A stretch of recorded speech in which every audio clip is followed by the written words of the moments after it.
नमस्कार. Cooking time with Anjali मध्ये तुमचं सगळ्यांचं खूप खूप मनापासून स्वागत करते.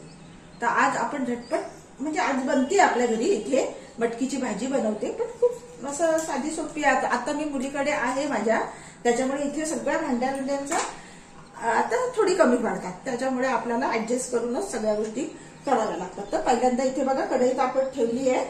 आता त्याच्यात घालूया तेल. अंदाजे घालायचं, 1-2 पळ्या तेल पडेल असं. इथे बघा तेल घातलेलं आहे. गॅस करायचा आहे मोठा, कारण का की तापली पाहिजे कढई. इथे बघा आता तेल तापत आलेलं आहे. पहिल्यांदा घालायचं आहे नेहमीप्रमाणेच लसूण घालतो आपण, त्याप्रमाणे लसूण घालायचं आहे. त्याच्यानंतर थोडस जिरं घालायचं आहे. हे बघा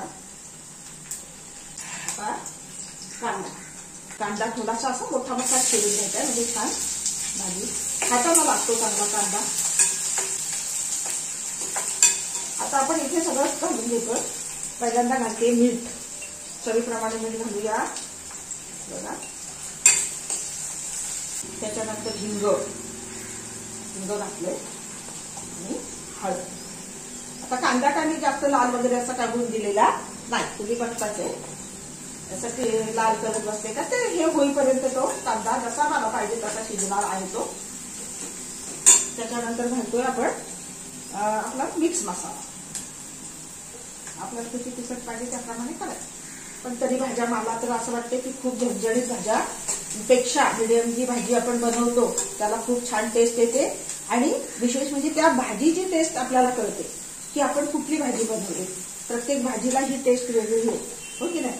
तर त्याच्यामुळे खूप असं तिखट किंवा खूप असे मसाले हे तर नाहीच वापरत मी कधीच. तुम्ही नेहमी बघता आपल्या भाज्या तसंच करते मी. आता इथे मसाला परतून झालेला आहे. ते आता आपण मटकी घालून घेणार आहोत.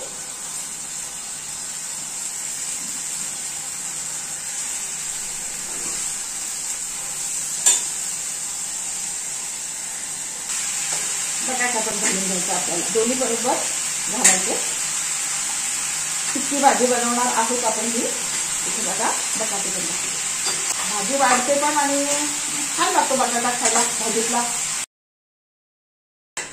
आता इथे बघा चांगली छानपैकी भाजी परतली गेलेली आहे. आता काय करायचंय, थोडंसं पाणी घालायचंय आपल्याला, पटकन भाजी शिजते.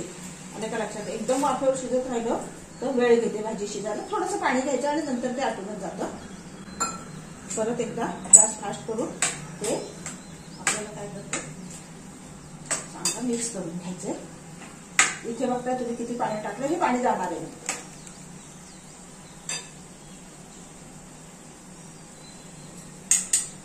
ठेवायचे झाकण, झाकणावर नेहमीप्रमाणे पाणी, म्हणजे वाफेचं पाणी पण पडतं त्याच्यात, भाजी लागत नाही पाणी.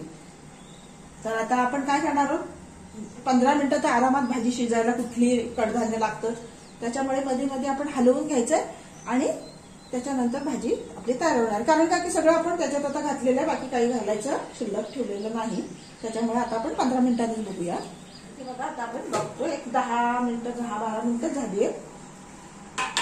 तर आपण बघूया कशी तयार झाली आपली भाजी. हा इथे बघा आहे का, आपण पाणी घातलेलं नाही, अगदी बरोबर भाजी झालेली आहे. खूप कोरडी पण नाही आणि खूप ओली पण नाही. ही डब्याला भाजी आपली आरामात जाऊ शकते. आणि बटाटा पण छान शिजला. इथे बघा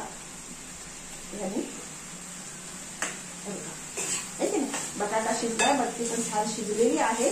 आता अगदी 1-2 मिनिटं की नाही का असं मोठ्या गॅसवर लहान गॅसवर परतून घ्यायची ती भाजी आपली तयार आहे.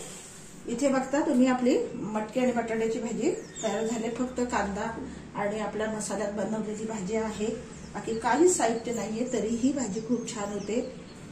जर तुम्हाला ही करण्याची पद्धत आवडली असेल तर चॅनलला सबस्क्राईब करा आणि आपल्या व्हिडिओला लाईक शेअर करा. धन्यवाद.